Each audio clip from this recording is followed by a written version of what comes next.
Bonjour à tout le monde, je m'appelle Thierry Edjigué, je ne suis pas artiste, je suis journaliste culturel. La thématique m'a paru intéressante, sur le temps que nous avons vu naître le concept de Nouvelle Route en 2015. Alors, à M. Camden, j'ai une question pour une préoccupation. Vous avez parlé de LinkedIn, ça m'a beaucoup plus parlé. Je me suis abonné, c'est pas le terme, je me suis inscrit à, c'est pas trop, 5 ans, 7 ans, c'est plus trop. Comment faire pour récupérer mon compte et comment ça fonctionne? J'ai négligé ça, mais après entendre parler, j'ai l'impression qu'il faut véritablement retourner et en faire une priorité absolue. Alors, tu peux le conseiller, vous n'avez plus accès à votre compte. Vous avez créé une adresse mail.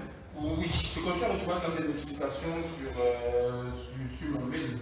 Vous devez arriver sur LinkedIn.com, vous avez tapé le mot de passe oublié. Non. Il faut le faire. Donc, quand vous voulez vous connecter, les mots de passe oublié, vous demandez qu'on vous envoie un code via votre mail, vous n'avez pas accès à ce mail. Oui. Donc, oui, on vous envoie un code à ce mail et puis vous retrouvez votre compte. Normalement, ça va être simple. Normalement, ça va être simple. Dans la deuxième question, Comment ça fonctionne et pourquoi? Est-ce que vous pouvez davantage vous appesantir là-dessus? Alors, je l'ai expliqué, LinkedIn est une plateforme professionnelle. Mais ce n'est pas réservé aux hommes en veste, c'est ce que je vais arriver comme dit. Profession, c'est le mot à retenir. Et il y a tellement de professions. Donc, qu'importe le métier dans lequel on évolue, on a une place sur LinkedIn. Et ça commence même dès le fait d'être étudiant. Parce que quand je donne comme étudiant, je demande d'être sur LinkedIn. Quand on est étudiant, on va déjà sur LinkedIn. Parce que déjà, quand on est étudiant, on recherche un emploi ou des stages. Et il y a une section de LinkedIn qui s'appelle emploi. Et c'est souvent drôle quand les gens me disent qu'il y a pas de travail au Cameroun. Parce que moi, tous les jours, je reçois des offres d'emploi sur LinkedIn, au moins 10 dans le domaine de la communication chaque jour.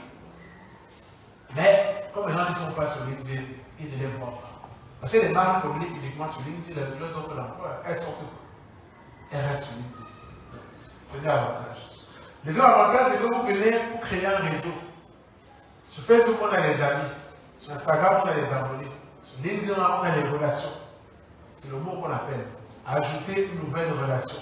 Ça suppose que sur LinkedIn, on est là pour créer un réseau de contacts professionnels avec qui on va s'entraider pour différents aspects de notre vie professionnelle. L'autre aspect, c'est votre CV, enfin votre profil. Qui sera votre CV? Parce que quand vous remplissez bien votre CV, enfin votre profil, généralement, quand vous avez activé les offres d'emploi, lorsqu'une fois passé devant vous, on va vous dire que votre profil correspond 4 sur 5 à cette offre d'emploi. Parce qu'en fonction de ce que vous avez mis dans votre profil, LinkedIn regarde et se dit, ok, on a vu une offre d'emploi. Ce que vous avez mis dans votre profil, vous avez potentiellement un match. D'accord? Donc il y a un travail derrière en termes de IA qui facilite les mises en relation entre votre profil, si vous êtes en recherche d'emploi bien évidemment, et les offres d'emploi qui existent. Maintenant, après derrière, il y a le réseau concret, ça veut dire que les relations qu'on a, il faut les consolider. Il faut surtout apprendre à les rencontrer aussi en vrai, parce que le but n'est pas d'être en digital. Il y a des gens qu'on va rencontrer dans des événements physiques, d'être promotes, ou dans des salons, ou dans des business, et puis derrière, maintenant, on se retrouve sur LinkedIn pour poursuivre la conversation. Maintenant, ça, c'est entre autres. Mais le but, déjà, c'est de rejoindre, déjà pour vous, de commencer à construire votre réseau, les gens que vous connaissez, vous les retrouvez. Et maintenant, vous partagez votre expertise dans le domaine où vous êtes journaliste culturel. L'activité culturelle au Cameroun 2025, ça s'est passé comment? Faire des articles. Sur LinkedIn, c'est possible de faire des articles.